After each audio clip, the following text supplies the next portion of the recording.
your glass up high. Turn it up, it's time. Tall boy on the line. Loud breeze, they will laugh. Raise your glass up high. Welcome back to episode 307 of the Tall Boy Radio podcast. And as we always say, who knows where it goes when the beer flows? Well, we're joined by a very interesting chap tonight to talk about something we find very interesting, and we're sure that you will too. But before we get to him, I'll give you a slight clue what we're going to be talking about. I'm going to talk to a man who might not have a magnetic personality, but with every trip he takes to Turkey, his jawline is getting that little bit more metallic. How are you doing, dude? Yeah, I'm good. Evening in the world. I hope you're all well out there in listener land. And as Beans has alluded to, we've got a guest with us tonight, and I can't wait for this one. We did an episode a couple of months ago on a sort of similar vein, slightly different, but in terms of, I say, sort of treasure hunting for various things, this, that, and the other. So I'm looking forward to where this is going. No idea what we're going to sort of talk about in terms of the fines or the non-fines and the pitfalls and everything else. But yeah, really, really, really looking forward to this.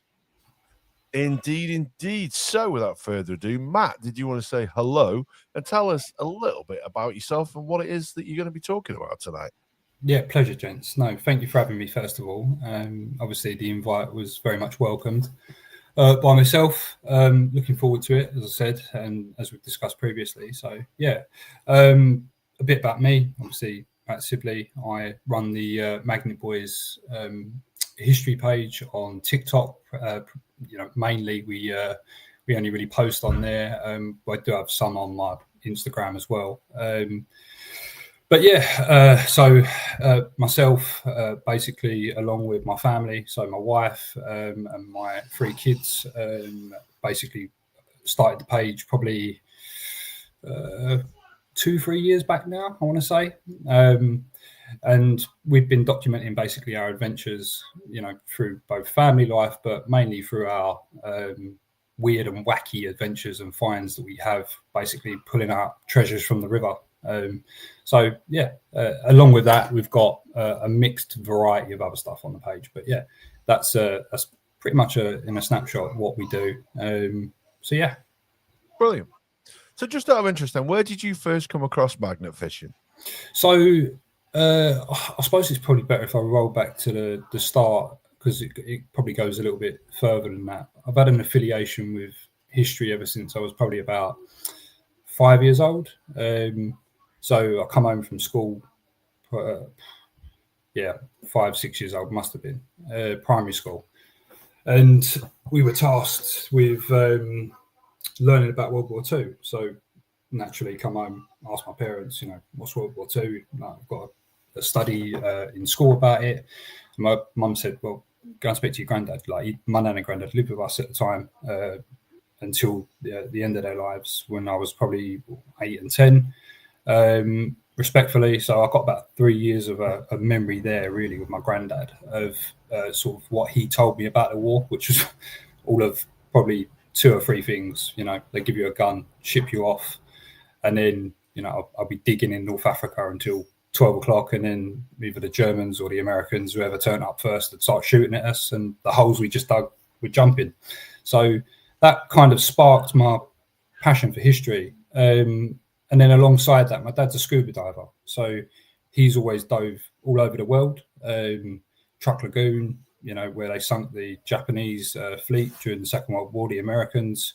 And he's always brought up treasures from the past. So that, and a combination with what my dad done as a kid when I was growing up, which was always, as I said, scuba diving, that affiliation with water, kind of led me down the path of, being such a history buff. I didn't leave school with the best grades and get into archaeology. I actually dig up the roads for a different purpose, which is to lay fibre optics.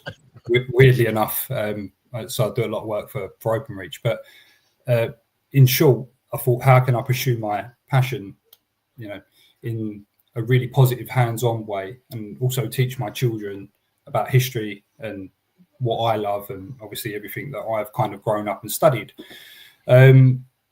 And then it was when was scrolling through Facebook one night, as I say, probably 2-3 years ago now, and I come across the guy called Bondi Treasure Hunter on Facebook, predominantly, or Bondi Magnet Fishing. Australian guy, very eccentric out there, really interesting character actually. But he was magnet fishing, and I was looking at it and I was like, oh, intrigued almost, like, what's this? Like, and what's the purpose? What's he doing? What's he pulling up?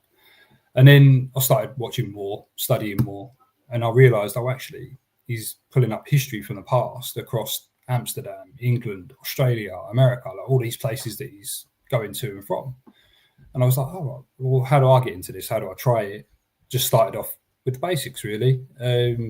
Looked at an Amazon magnet, sort of 20, 30 quid, the sort of cheap stuff that you start with. And got that. Went out with my sons a couple of times. Ended up finding, I think it was a 9mm bullet, which was our first significant find. Sorry, guys. Don't forget this photo. Go upstairs, darling. I do apologize. Sorry. Right. My daughter's decided to wander downstairs. I thought she was in bed, but clearly not. Okay, go up with mummy. Yeah. Okay. Good girl. Sorry, guys. Hey, we've all got families. Yeah, my two are upstairs being put down right now, so don't be surprised if the door behind me. Well, the boys are upstairs gaming, and I've gone and nicked my son's headphones quite clearly. But my daughter just come in, and I thought she was in bed, but No, bless her. Yeah. So saw a bit about Bondi, started researching it. We found a 9mm bullet over in Chelmsford by Boreham. Which was like an old army base, well, probably pre-World War II, but heavily utilised during the war. And then it was me, my mate, and my two boys, my sons, Finley and Albie. And then in the same spot the next week, we found another one. And then progressively, I think we ended up going on to find somewhere between 5 to 6 bullets there. So we started looking at, right, okay, what's the sort of next step up? Because we're finding little treasures like this, but the magnets, we could tell, didn't have the strength. Yeah. So we looked at obviously the best out there, and I've played with a couple of brands. Ended up finding one called Magnetar. They're based out of Netherlands and America predominantly. Purchased a couple of their magnets, the stronger ones, which we use now. Lost a couple along the way, which I'll get into in a bit. But we ended up obviously buying some stronger ones, and I think now we've got one of the strongest ones on the market, which is called the Mega Cube. I can bring a photo of it up in a little while, as well as like the other ones, the Beast we use, and they've got a pull force of somewhere between.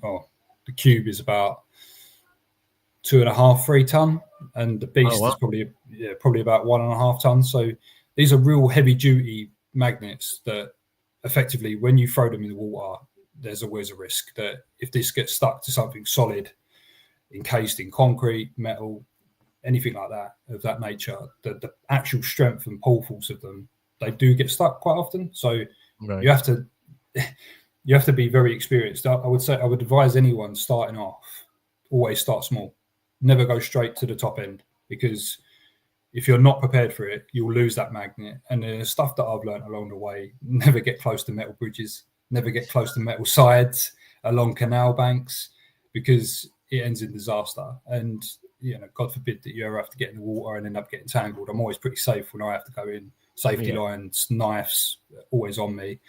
But yeah, it's a hazard, which obviously comes with the occupation. So yeah, that's a bit about pretty much how we started out, and sort of my affiliation with the sort of history side of it. And then I'm one of these people, when I get sort of a bug and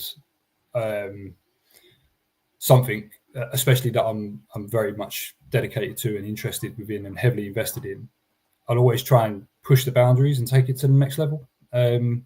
So that's pretty much where the journey began. And along the way, we've just, basically researched every historical battle site within the UK, what's situated next to what river, studied all of the canals, waterways, the pathways, the bridle paths alongside them, So it's a lot of Google Maps. It's a lot of like studying old like archaeological maps and bits and bobs, and overlaying that on modern maps, and actually then working out spots where there's potentially some history involved there, and then heading out there. The main thing is just getting out there. You can do all the studying in the world, but that'll only take you so far. Sometimes I just find it's easier just to get out there and just hit any random spot, and sometimes they're the best. But it is pretty much pot luck, like half the time. But you can help yourself and steer yourself in the right way as long as you know the basics. If you kind of get where I'm coming from. Yeah, no, I mean, there's a couple of questions that sort of spring to mind. The first one is sort of how big physically are the magnets, and I know you mentioned that some of them have got a really, really strong pull, but physically, how big are they? And then I suppose the second one, leading on from that, is you mentioned that you're going out to lots of rivers and canals and this, that, and the other. Do you chart where you've gone? And almost have hot spots where you think, well, we'll go back there because we've had this, and how do you keep up with where do you go and where you've been before and whether it's successful or not? Yeah, okay. So, probably best I answer that in two parts. I'll go for the magnet size first because that's quite easy. Yeah. So, the main one we use, which is the Beast, is probably the most portable in terms of it's a 360-degree magnet. It's probably about yay big. Size of my fist is probably a good indication of how big it is. In terms of weight, you're probably looking at anywhere from 3 to 4 kilos. 3.5 kilos, something along those lines.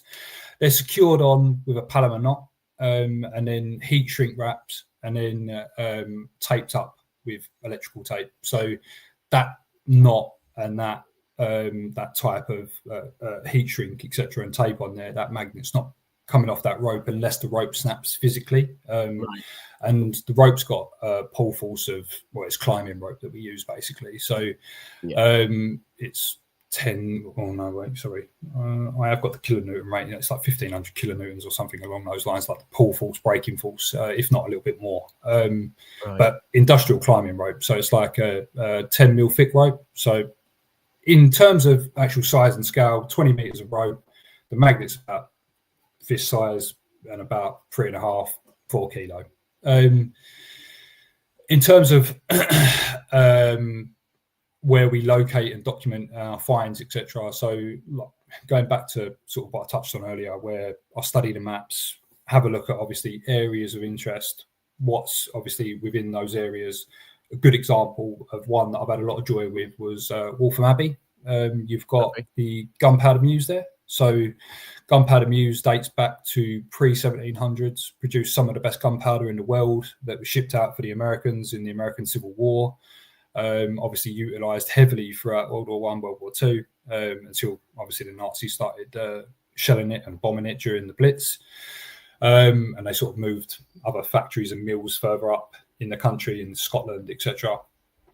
But during its times in production, obviously you have to sit there and ask yourself the question, right, well, what potentially could have been there at that point? So you then start looking at the old maps of the old rivers and the layouts and how the ground has been built up over time. So studied that one quite heavily, went out there with my friend Stefan and my two sons, as we mentioned, and that was about, it wasn't this summer, it was last summer, so summer of 2024. Was having no joy really all day.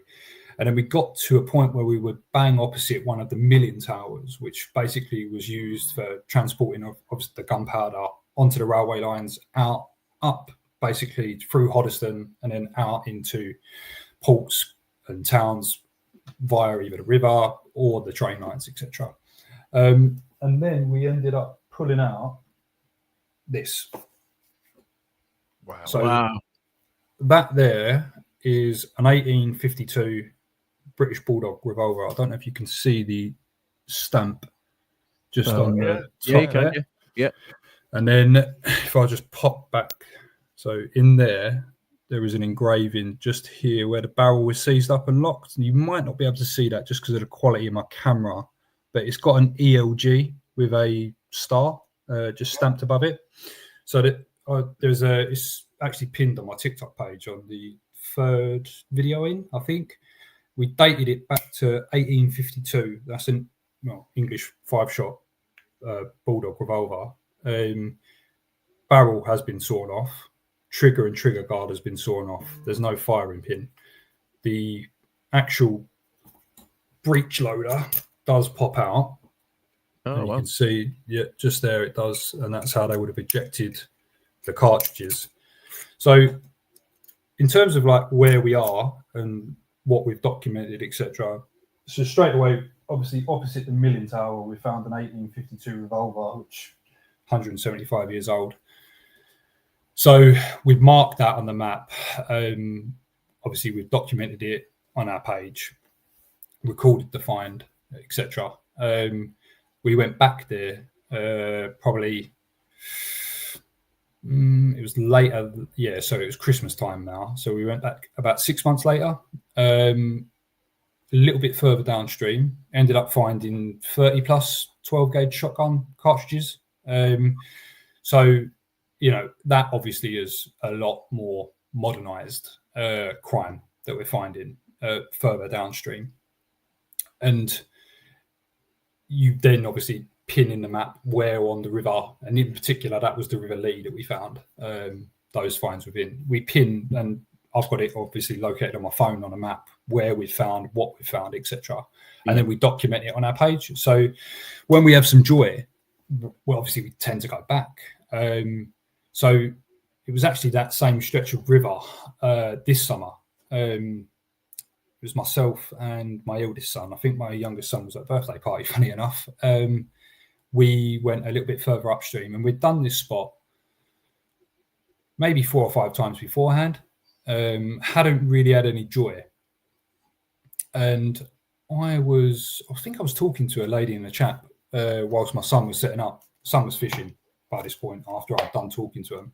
I've come over, I've had one throw into the middle of the river. And then this time we pulled out that. Oh, wow. Yeah. So that is a Umarex 8mm pack. Actually, it's a replica. It's not a live firearm of any description. Oh, okay. Yeah. So obviously you would think when you pulled it out of the river that actually is, but it's not. So you can see on the stamping and engraving here, you've got Umarex 8mm pack. You might not be able to make it out because of some of the corrosion. But research that. That was 1970s West Germany. So that was basically one stretch of the River Lee. Within probably a mile, we found 2 firearms, basically, straight off the bat. So obviously we've documented where we found them. We haven't been back out there recently, to be quite honest with you. We've been, we've been all over the place, actually. Same river, different spots, different towns, etc. And we've had just as much joy. Not so much on the firearm side, except for one other one. I did find a Victorian cap gun, which I haven't got to hand there, but I found that outside Hertford Castle. So we found all sorts in terms of and then we're obviously, once we've mapped them, marked them, etc., we will then start looking at other areas, because if we confine ourselves to one spot, it's great. We're clearing up the river. We're removing a lot of rubbish and junk, which I'll move on to in a minute. But obviously the finds that we're pulling in, you're not always going to keep getting the same results. Obviously it'd be a definition of madness, right, to expect the same results. But so we do move on quite frequently, and then we'll hit another spot. And it just depends on how much time and what we're constrained to on that day. If it's local to us and it's just, one that we can get out to for a couple of hours, we might go back there more frequently than others. So, but then we'll have other trips, like up to Fame. We was up there last month, end of September, met Trev and Craig from Fame Magnet Fishing up in Oxford, over at Donington Bridge. Done a little bit on the Thames, found a medieval horseshoe while I was up there that day. So yeah, you find, it really does depend, like obviously what you're going to get in each area, but as long as you do your research and a little bit of homework, it does help. when you pull those weapons then out of the water, Yeah. do you have to report those to the police? You know, they could be potentially used in a crime, could they? Yeah, completely. So I'll always make sure that, first of all, firearms are safe, right? If it's in any way associated to organised crime, be it shotguns, be it actual firearms like that, they'll be handed into the police. All of the live ammunition we've found is handed into the police. Yeah. The only stuff we keep realistically is stuff that we're legally allowed to keep. So I can't keep obviously any firearm that, and I wouldn't want to either, right? That's involved in organised crime or potentially any nefarious activities, whereby it's an antique or it's a replica, which both, and I can demonstrate that, you know, and I have done, and they're reported, etc. That they're okay to obviously possess and own. But yeah, no, if it's nefarious in any description, then they'll be handed straight in. So, and it's the same with the Rambo knives and like the zombie knives that you pull out as well. So they're all handed in as well. It's just they're nasty. And sometimes when you pull them out, they've still got blood stains on. So shit. Yeah. So it is, you know, you've got to be very, very careful with some of the stuff that you do pull out. You know, touching into sort of like UXO as well. So unexploded ordnance. Found a World War I shell, literally, when we went up to the guys in Fame that day. Wow. Yeah, so it was a little 1 pound pom-pom ferrous shell. They used to mount them on the side of Navy vessels, but they also used them for anti-aircraft purposes in World War I against the Zeppelins, the hot air balloons. So, because obviously where it was phosphorus, it catch the helium gas. Obviously set it into flames and bring it down. So yeah, the MOD had to come out and blow that one to bits. I believe Trevor and Craig went and looked at the remnants afterwards, and there was pretty much nothing left after that. Yeah, so you've got to be very careful, right? And I would say to anybody, you know, any finds that you have, you need to be 100% certain. If you're finding antiques, that's absolutely fine, right? I'm all for that. Declare them, make sure that they're legal and above board. But if you're finding any, you know, firearms, unexploded ordnance, etc., report it to the respective authorities. Get it there as safely as possible. And if it's not safe to do so, you call them, get them on site. Don't take any risks. It's as simple as that, basically. Yeah. So great advice. I mean, obviously, nothing I've ever really done, but you know, great advice. Safety is paramount. Safety comes first. Just what one question I've got is, and I'm trying to picture, do you almost trawl the river then? So are you on the river banks? Are you on like excuse my ignorance, like a boat in the middle of the river, and are you trawling the river back and forth, or do you just lob it in from the side? Or I do well. So primary main way that we obviously fish is off the bank, right? So we will walk to locations. However, that doesn't mean that stops us from swimming. Well, I've swum the rivers quite frequently, the Chelmar, the Lee, etc. So mainly in the summertime, I must say. In the park. And I wouldn't swim every single stretch of the river. And there's always a risk, no matter what part of the river you're going in. But it's always best to know the spots that you are swimming. So there's a spot on Church Road in Chelmsford, on the River Chelmar, that quite a lot of people swim in the summer, so like for open swimming, etc. And like some of it's like a little lagoon area that comes up to about sort of waist height, and then it goes a little bit deeper, goes to about neck height in the actual bed of the river that's a little bit further downstream. So I've swum that one quite frequently.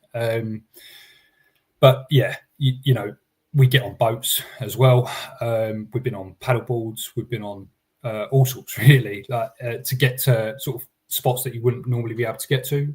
We've had people kind enough, if they actually live along the river and they've got back gardens that access the river, to actually allow us access as well in the past. So there's ways and means around it. But yeah, the primary source is obviously just fishing off the bank. Right. Okay. And sorry, how like you mentioned it earlier, and I can't remember the number. How long is effectively the rope then that you lob out or you throw? So we use a 20-meter rope, but you can get various lengths, right? I've got a 30-meter one. I just don't tend to use it as much because you get a lot of dead rope basically around your feet and tangled up, especially when you've got the kids there. They're tripping over it left, right, and centre. You've got dog walkers, pedestrians, cyclists, etc. Like you've obviously got to be mindful of the fact that you don't want all of that rope left down there, and we have rope like pulleys, etc., that we wrap around, don't always tie onto fences and bits and bobs. But yeah, sometimes it's a bit of overkill. Sometimes you do need it, especially if you're snagged, etc. You might need that extra bit of length that you need to go and pull off on. Right. But yeah, so probably 20-30 meters is all you need realistically. If you're fishing anything deeper than that, then you should probably be scuba diving. Like, in all honesty, because if you're thinking 20 meters down solid and you're trying to pull up like this, you've not got much pull force. You really need to start like leveraging angles closer to it, and exactly that. So yeah, and then it's obviously once you're out there, you've then got to start looking and thinking, right, okay, try and build up a picture in your mind, right? Where would people have been in the past? Like, what areas are overgrown? Myself and my son, we've gone sort of hedge diving, I don't know how many times, along banks of rivers, etc., to get to hard to reach places that once upon a time you get there and there's old decrepit wooden steps, and you sit there and think to yourself, well, 50 years ago, this might have been, tussling with tourists' life, etc., during 70s, 60s, whatever it might have been. Yeah. And what could they have dropped back then, if not even sooner, earlier than that, rather. So then you start just obviously prying around, and then you end up finding all sorts, and that's where you get some of your best finds, really. Oh, fair play. So these magnets, would you say they're pretty strong? How difficult is it then, once you've got something attached to it, to get it off of it? So it really depends on what you're pulling in. We went out on Monday, and myself and my son, we actually pulled in a pair of twin railway lights, so probably about 50 centimeters high, give or take, and maybe sort of 30 centimeters wide, filled up with sediment, filled up with water. That's quite heavy. And then next to that, there was a probably about 750 long, cylindrical shaped solid iron, like almost pipe, if you will, but it was honestly solid. And the pair of them on this magnet, I was on top of a bridge pulling it up, and I mean, I'm not exactly small, but I'm not the biggest guy in the world, but you've got to use a lot of strength, and you've got to use a lot of pull force to get that out of the water. And then the best thing to do is pause, look at what you've got, assess where you are, and go, right, okay, how quickly can I get this to the safest point on the bank, or can I pull this straight up onto the bridge? Is it light enough to do so? And it's just making a judgment call in your head when you're doing it. But sometimes you have to get 2-3 fully grown men on the rope to pull the magnet off. It depends on what it's stuck on, because if you get stuck on sort of a reinforced concrete, we had a reinforced concrete, it must have been an old waste pipe of some description. It was probably about 1 meter in circumference, and we lost a magnet there, funny enough, over in Waltham Abbey, I think that was as well. And it was buried so deep in the sediment that I was pulling. I had my son, I had my other mate, it was 3-4 of us pulling the rope. It just lost it. It happens, and sometimes the rope will snap.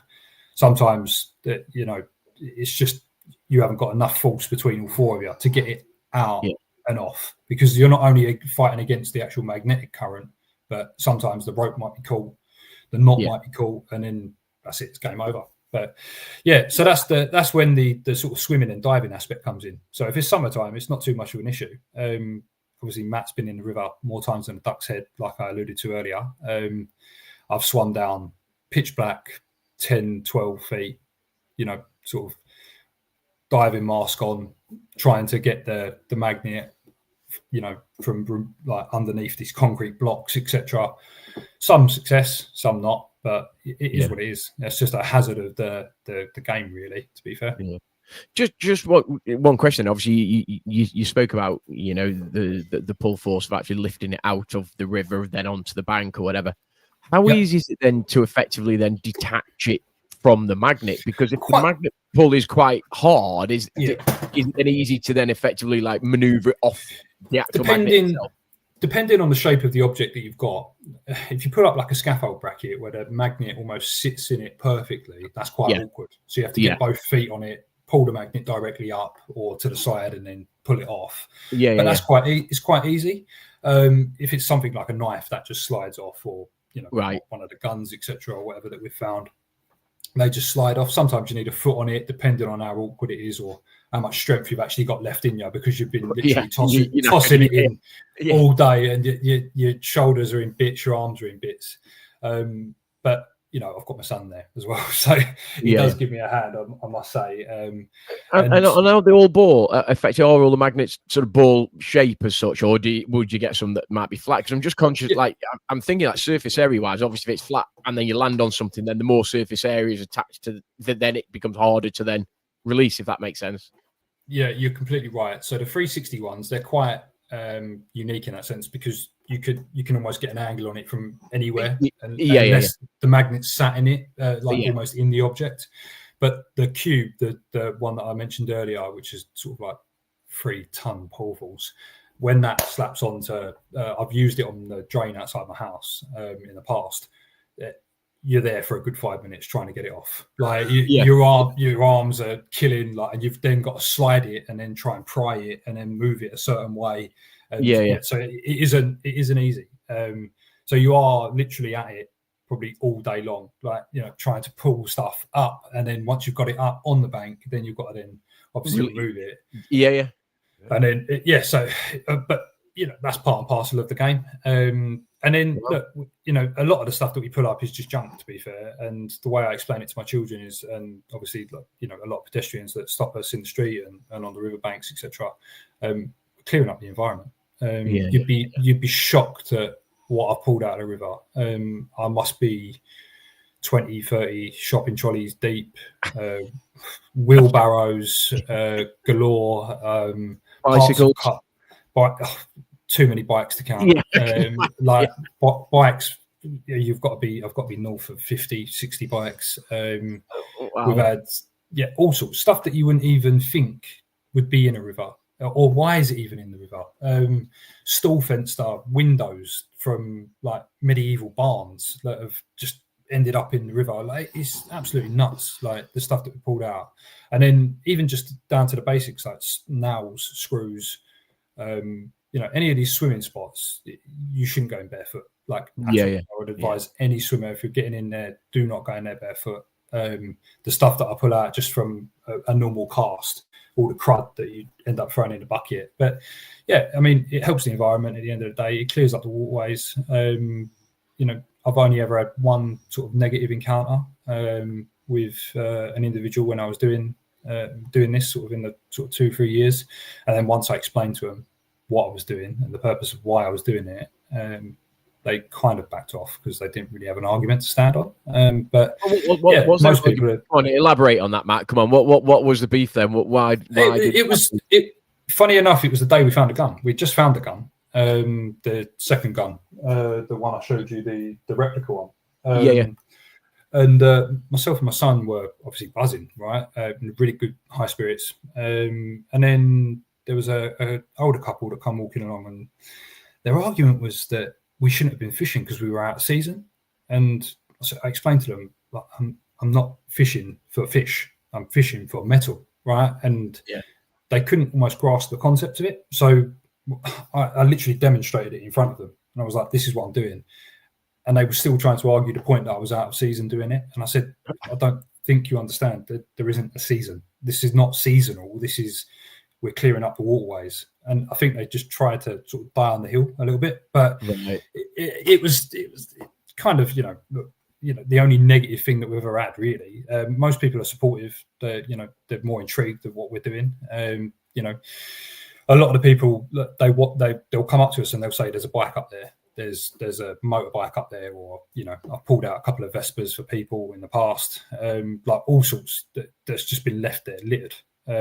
You've had delivery bikes that have just been chucked in the river that we've hooked out and pulled out. So it's just nuts as to why people are throwing it in there in the first place. But we're there to get it out at the end of the day. So some stuff we can't tackle because it might just be me on that one day, but we'll always come back and we'll make a conscious effort. So yeah.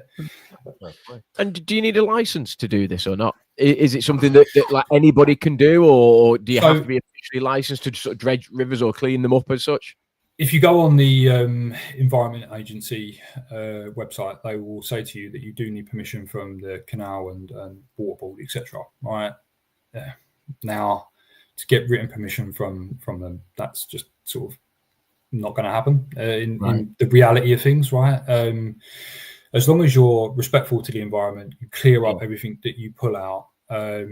You explain to people what you're doing. Even when I've been stopped by the Canal and River Trust in the past, I've explained to them, this is exactly what I'm doing. This is what I found. Show them, no problem. Cool. Have a great day, mate. Most of the interactions we get are great.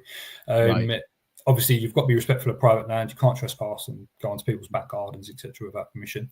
But yeah, no, you don't need a license. So anyone can start. It's obviously just the cost of the juice to get out to whatever river you're going to, and obviously the magnet itself. And then you can basically hit the waterway. So it's a little bit dissimilar to metal detecting in that sense, because obviously I'm a member of the NCMD as well, National Committee of Metal Detecting. Obviously you need permissions on any private land and or any land that you are going to detect. And obviously then you need to declare any of the finds that obviously you find as well. With magnet fishing, it's a little bit easier because you don't actually have to have that license first of all, and you only have to declare, believe it or not, obviously the obvious firearms, UXO, etc. But actual archaeological discoveries over 300 years old. So anything I find up to around 1725 pretty much is okay for obviously myself to possess, as long as it's legal to own, without having to actually declare it. I do like to declare it anyway, because I think that it actually helps the community, and actually declaring this stuff, and sharing it with your local flow, which is your fines liaison officer, and you can do that on the NCMD app as well, is beneficial. I was I was in Suffolk actually on the the river escapes me now. It will come back to me. It was in Dedham. I can't remember exactly the river name, but we found a medieval horseshoe. So we declared this with our flow. So that one there dated around the 13th to 14th century. Wow. I know, and this was right at the start of our journey, really, when I was explaining about the sort of 9mm bullets that we found earlier. This wasn't too long afterwards. So still using those cheap magnets, ended up pulling up just a lump of mud at first. My son and me started breaking it apart. And we was like, what's magnetic in there? There's nothing in here that's magnetic, and it was just buried underneath all the crud. Obviously started cleaning it up, got it home, looked at it, and was like, that's pretty old. That doesn't look like a normal conventional modern horseshoe, how it looked today. Reported it to our flow, and she come back and dated it to the 13th, 14th century. So it was, one off chance, one off throw. And I think that was one of our last throws, and then we was going for that day. And it completely turned it around for us. And we was like, wow. So, but then we had another one over in, so it wasn't too far from our sort of pistol finds, down in Enfield actually this time.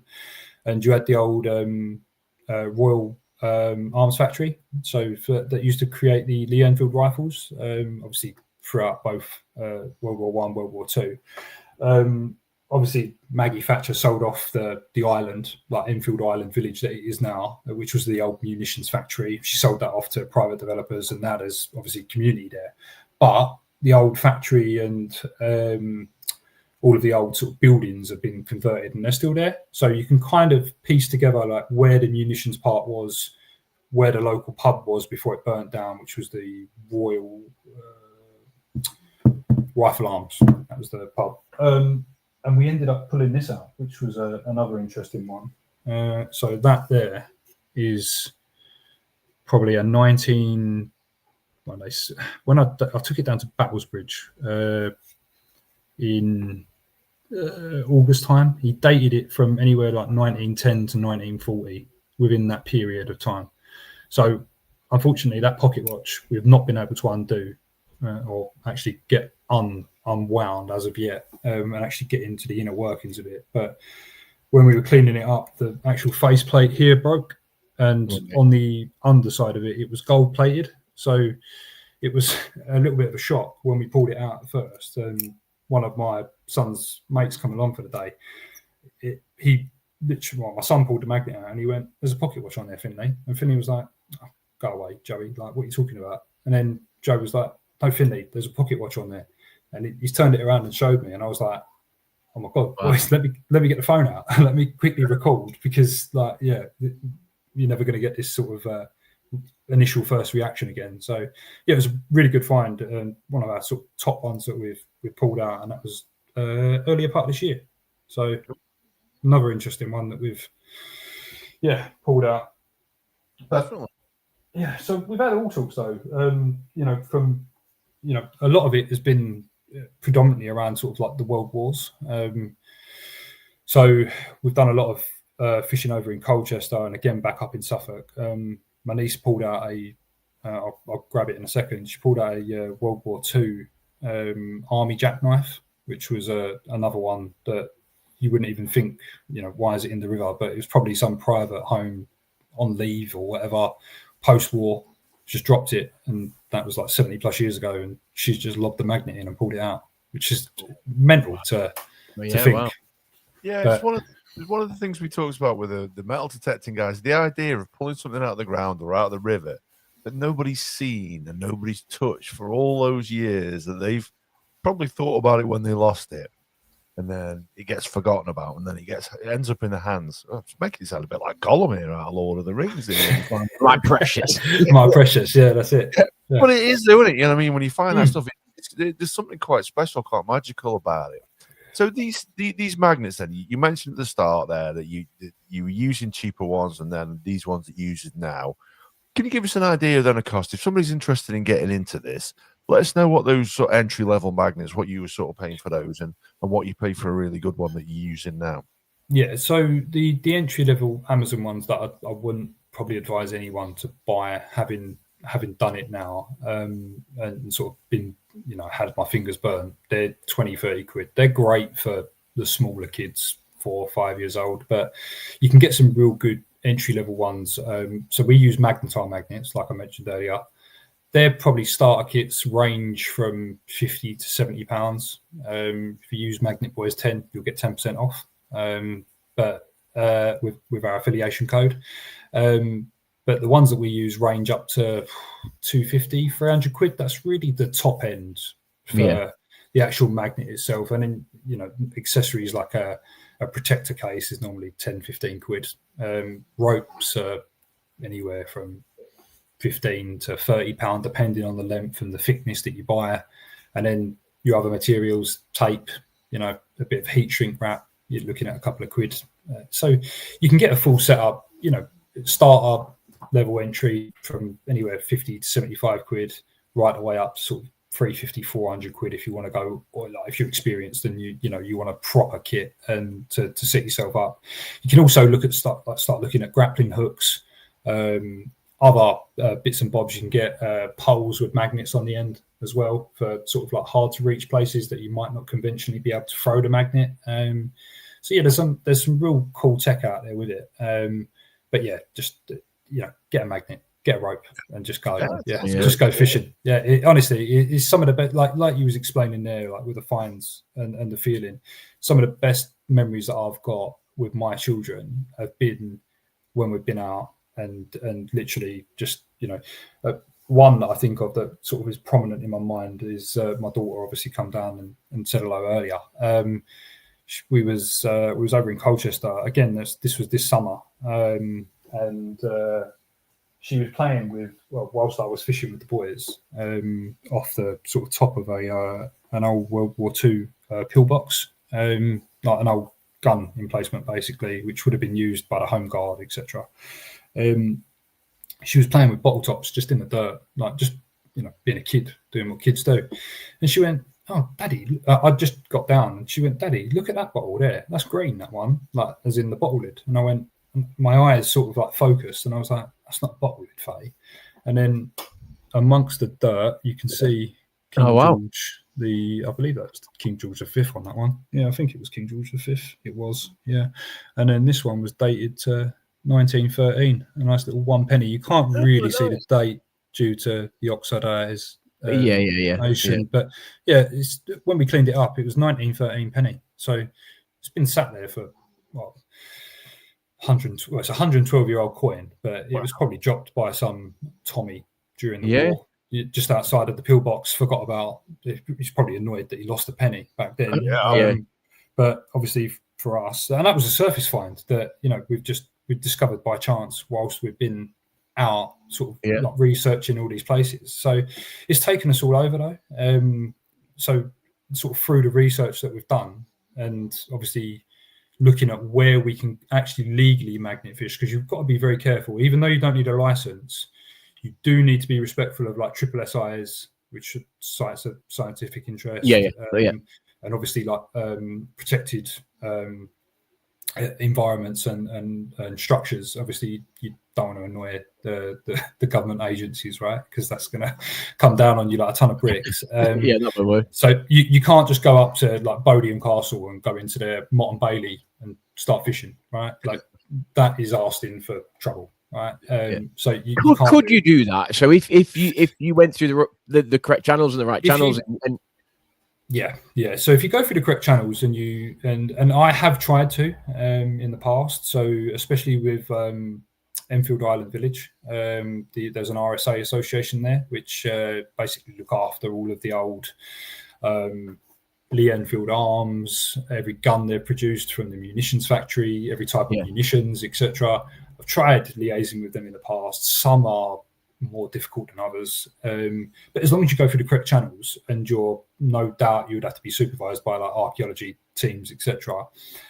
Document obviously all the finds. You wouldn't be able to keep anything, right? You'd have to obviously hand it over to either the actual society or trust that you're working alongside for display within the grounds of obviously whatever you're fishing, which you'd want to do naturally anyway. But it would be a really good experience. So it's probably like next up there for me. I want to try and spread the awareness and get it out there. And like with the guys like from Fame, Bondi's obviously done quite a lot for the sport itself. Getting it out there is really important, first of all. Second of all, actually what we're finding is actually really cool. Like we've actually managed to discover some really cool stuff. Sometimes as I said, like the flows are interested, and they'll just say, "Oh, it's a horseshoe." We're getting Roman coins coming from fields all over Essex, Hertfordshire. Like sometimes they haven't actually got the time to dedicate to it, especially if you've not sort of located like a hold of stuff. I imagine it'd be very different. Trevor, one of the guys from Fame, he found a Viking sword, right? In those instances, obviously that was sent straight off to the British Museum for analysis, and I believe it's still ongoing when I spoke to him last. So for stuff like that, they are interested, but unless you was to find like a hold of stuff, it'd be hard to sort of like get them to, be on board with it as such. So yeah, but it would be good next to do. So it's up there to do, because I'm looking at Rochester Castle, Bodiam Castle, like I mentioned. They're all like Mott and Bailey designs, and you'd like to think that over the course of 1,000+ years, some 800 years, however long these castles have been standing, there would be some remnants of history there, be it a sword, be it a helmet, be it a shield, be it, the imagination can run wild. Sometimes, and you get a bit carried away. 9 times out of 10, we end up pulling that junk, but it's all about trying at the end of the day, and God loves a tryer. So, and I suppose, I mean, I've never been a huge sort of fisherman. I never really fished significantly the traditional fishing as such. Same but here. It's that sort of, I say that not thrill of the chase, but thrill of the find, I suppose. So if you do get a bite, and it's like what's on the end of it, and it's that what is it? That thrill of, oh my god, this, like, but fishing at, oh my god, this could be a monster. This could be like huge. And I suppose that's the same thing. It's like actually you don't really know, and that's the thrill of the chase. And that's the same with the metal detector guy who did it on land. It literally, it's the same thing. It's that thrill of the chase. For me, it's the best dopamine high that you can get. No drug, no drink, nothing compares. For me, it's one of those ones that it just can't be replaced. So, like you say, the thrill of the chase, it takes you back to when you were a child yourself. Those Indiana Jones movies. It's effectively, for me, it's modern day treasure hunting. And that's really what. Obviously, I shared a couple of the photos, obviously offline, of sort of my display that I've got going on above my stairs, which, you know, I only cleared the stairs out a month, 6 weeks ago, and I've already put a display up there, much to my wife's dismay. But I've turned it into sort of like a mini museum, if you will. And it's got obviously just, you know, all of the coolest stuff that we've ever found, and not just in the river, right? I've got like my granddad's war medals up there. I've got sort of other historical artifacts that I've collected, coin collection. There's all sorts of, like, there's a mixed bag and a mashup of history out there. But for me, it's the best high that you can get without actually getting high or drunk. And some of the, like I say, some of the best memories that we've had have been next to a river and actually out there, not expecting to find anything, and maybe haven't found anything for months on end, and then all of a sudden you'll pull up, I don't know, something like this, which you know isn't exactly a significant historical find, but when you're putting up like sort of hatchet heads like that, and you sit there and you're like, well, how's that got there? Like, whether it was through crime, whether it was through, you know, somebody like, genuinely a gardener has lost it. I doubt it in this situation, because it was found in Enfield, so which is notorious for crime. But you know, but it gets the imagination going. I mean, as recently as I think it was probably 2 months back, we found a cannonball in Chelmsford. So done a little bit of research on the area, what was going on between loyalists and I can't remember who they were fighting now, during the Civil War period in England, and we ended up getting that out. Cool. Which, I mean, it doesn't look like significantly big, but I can tell you now, if I drop that on my keyboard, it's going through my computer. We ended up weighing it. It was 542 grams. So it's classed as a falconet cannonball, which, you know, you wouldn't think, oh, what is that? It's like an offshoot of a cannonball, which would be fired by like a little 2-pound cannon, but it would be still big enough to rip you in half, basically. Yeah, like, you wouldn't want to get hit by one of those at speed.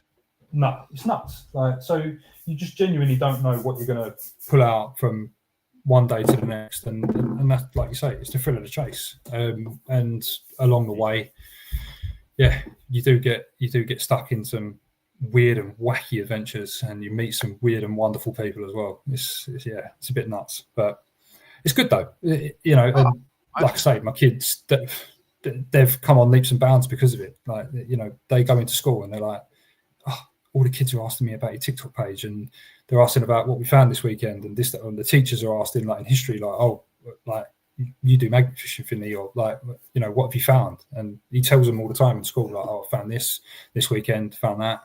And for them, I don't think they actually realise like how cool it is. But maybe they'll look back and when they're older and be like, oh, actually, that is pretty cool. None of my mates really did that, but yeah, it's good for them. So yeah, it's great. But they're learning about history. Do you know what I mean? When you and I, guys, all those years ago, when we were living history, because it was a while back, you know, when we were in school and we were learning about history, it wasn't very interesting and it was pretty dull. God bless Mrs. Routes, God rest her soul. Or if she's still alive, I don't know. But she can't be alive. She's about 80 when she taught us. Yeah, I'm not sure. You never know. You never know. But it was really dull. So your kids are going out there and learning about history. First, it's hands-on.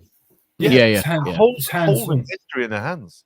Yeah, literally, it's hands-on with history, and that's kind of the way that I envisioned it sort of 2-3 years ago when I started, like going back to, you know, watching those videos first on Facebook, and I was like, how can I get closer to my passion, but also share that experience with them? And ultimately, it's led us down this path of, you know, traveling sort of like all of the corridors of the southeast of England and even parts of the Midlands, etc. As far as we've gone up, we've not ventured much further than that, just because I've got other commitments as a dad, working and a football coach and everything else in between. But you know, we've ended up finding so much stuff just in our local areas that we haven't had to actually venture much further, to be honest with you, at the minute. Sorry, I was just going to. Where is the holy? I don't know if the Holy Grail is the right phrase. Where is there a place that you haven't been to yet that is like I have to go there? Through your research, you think, right, I've got to go there. Is it battle? Is there a war? Is there something that you think I've got to go there? I would say the guys in Fame are probably the best positioned in England, or in one of the best positions in England. So Middle England, Oxford. If you think about where the old kingdoms of England met, Wessex, East Anglia, through to Mercia, through to obviously like what is now Northumberland, etc. That sort of middle part of England, very, very astute in both medieval, Edwardian, Victorian history, and so much obviously has gone on there. When you venture a bit further outside of London, where we are, Thurrock, into sort of the southeast, Kent, Essex, obviously astute in history as well, but in terms of actual waterways and rivers that we have around us and sort of accessibility, there's not that many. So on the magnet fishing side in particular, that's kind of where the hotspots are, where all of those waterways kind of verge and meet into central England, and then obviously spread throughout. So they're really well positioned up there, and the finds that they've had are brilliant. But it doesn't stop us. Obviously, though, heavily support those guys and like they do me, and vice versa. We go up there with them, and they've been down here with us, and I'm planning to get up there soon.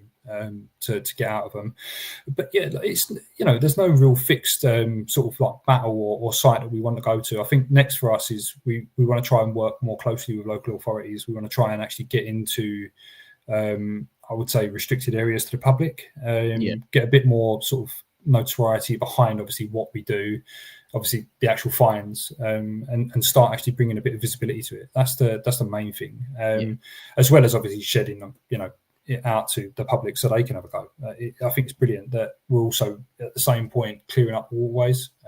Like I expressed earlier, like some of the stuff that we put out is obviously horrible, but the environment as well. Like we've noticed parts of the river that we've fished for years now go from an absolute car crash, like covered in oil over the top, etc., to and it's not only through our efforts, it's obviously through the Environment Agency as well, and like a combined effort. But it's actually, right cleared up to the point where on a nice summer's day, you can actually see the bottom of the river now. And you can almost swim in it. Not that, I advise it to everyone to do, but you could almost swim in it. And it just, that alone, sort of a give back to the community is obviously worth it. But discovering treasure along the way is obviously what we want to do, Cool. Yeah.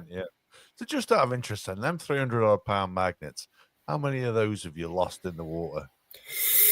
Oh, too many to kind of reconcile with. Probably, sorry, say again?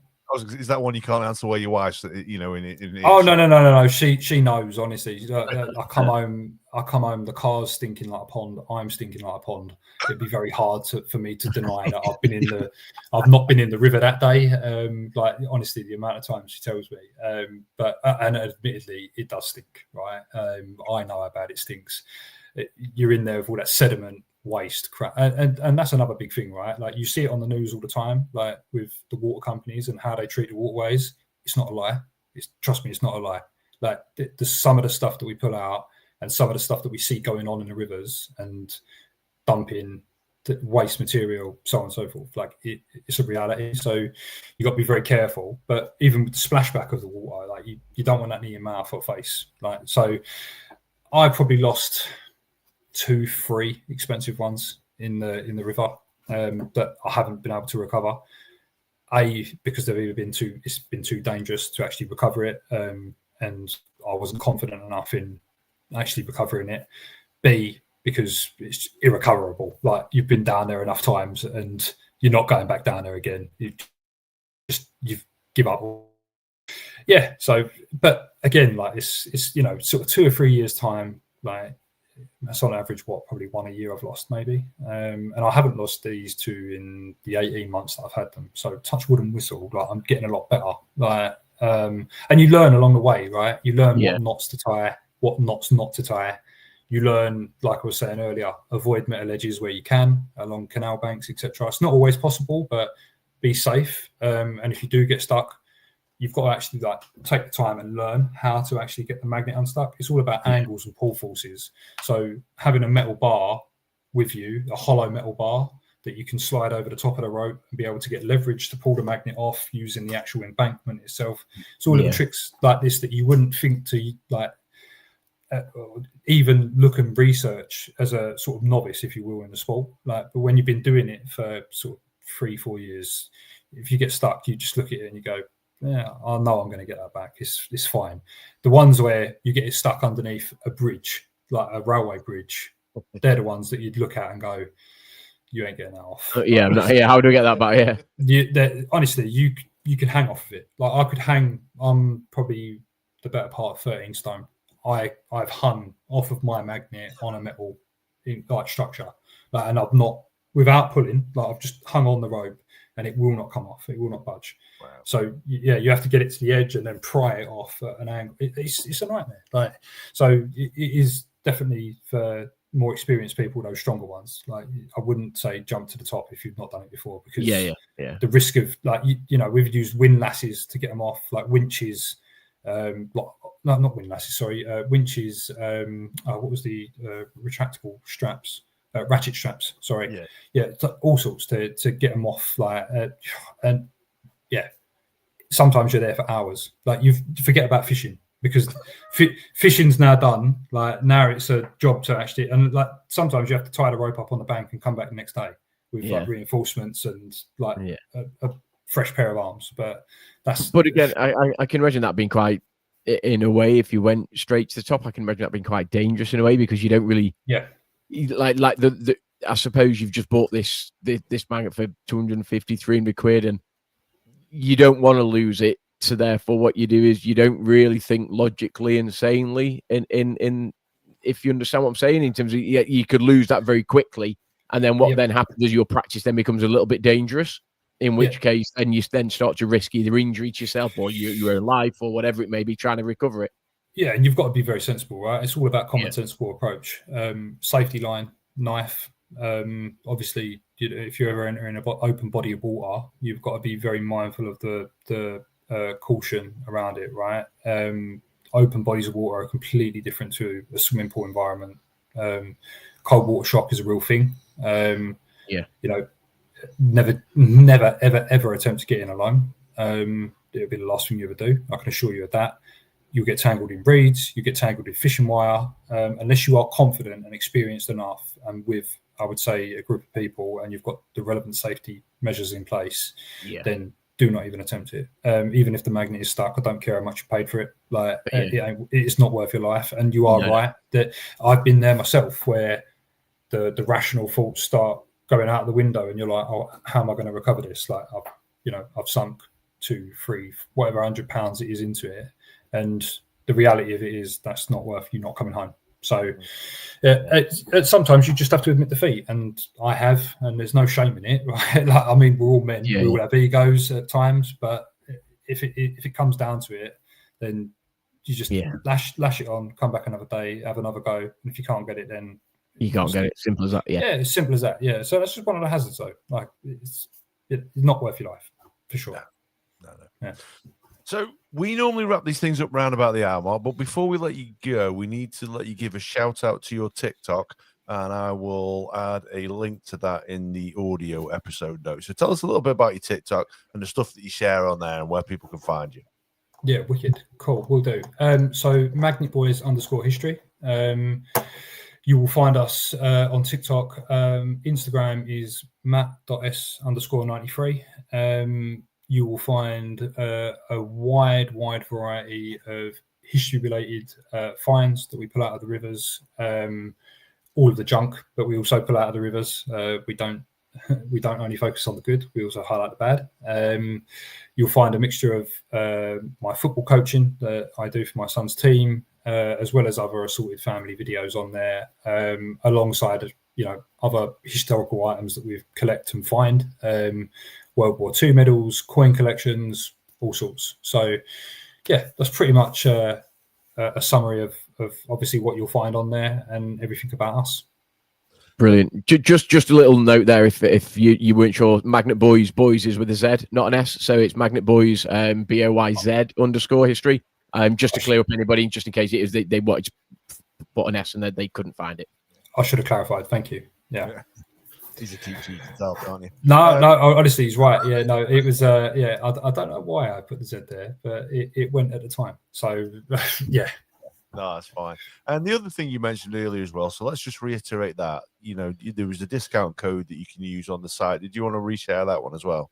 Yeah, so that's Magnet Boys with a Z _history 10. And that's on the Magnetar website. That's just our affiliation code. So any novice, anyone making a purchase, you'll get 10% off any purchase, basically, of all items in store. So like if you're looking at getting started or you're experienced and you want to upgrade, then that'll get you 10% off. And personally speaking, they're the best out there in the market. So highly recommended, used by us for years now. So yeah, great.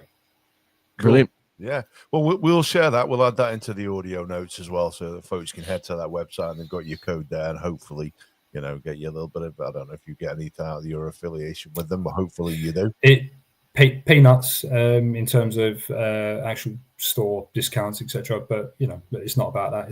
It's actually to give back to people as well. So yeah.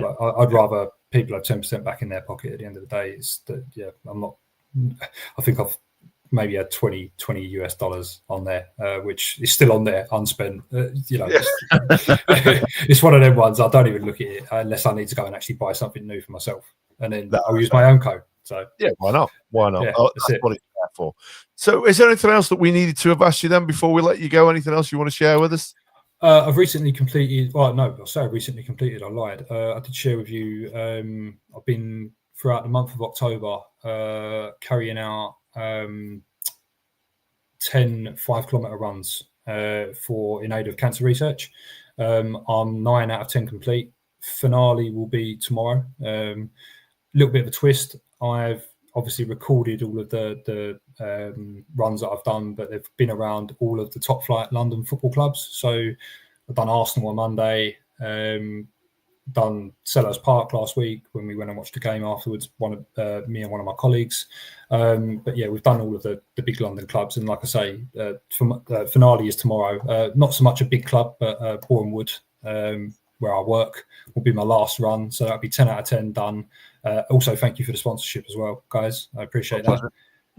But yeah, so if anyone's interested in the 5Ks I've been doing, a little bit of a journey, a little bit of a twist, different to the normal content that we put out. But it's been fun people have been laughing at me, obviously, coughing my lungs up and sweating. But yeah, I mean, and trust me, if you saw my diet and me probably 2-3 months back before I started the running and the journey, I've shed about 2 stone, which has really helped. But yeah, it's been a tough one because I was put on backside with COVID for about a week last week. But yeah, pleased to say that it'll be done by tomorrow. So yeah, thank you. Good.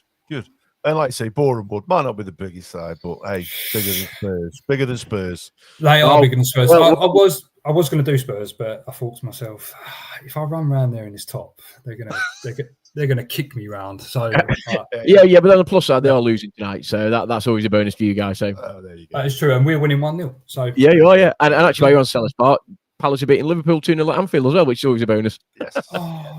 The gods do Look exist. at his face. My Liverpool mates are not going to like me tonight. But there you go. Never mind.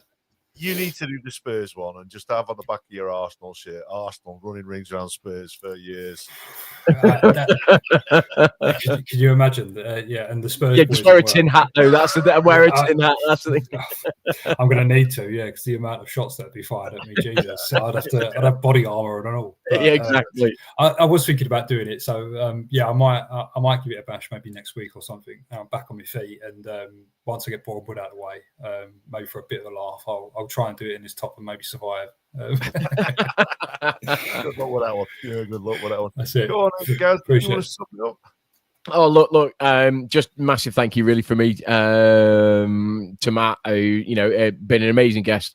Some great stories, some great hints and tips, and obviously some, very, very important sort of safety advice as well, if there is anybody out there that is thinking of getting involved. I've really, really, really enjoyed this episode. It is something that I knew nothing about at all pre-episode. And I've said before on this podcast, it's why we do it, or certainly why I do it. It's to educate myself on a weekly basis and learn things about things that I didn't know ahead of the podcast. And I've absolutely learned stuff tonight that I didn't know prior to the podcast. So big thank you really to Matt. And we look forward to having him on again when he can talk about future finds and sort of how magnet fishing has changed over the last 6 months, 12 months, 18 months down the line.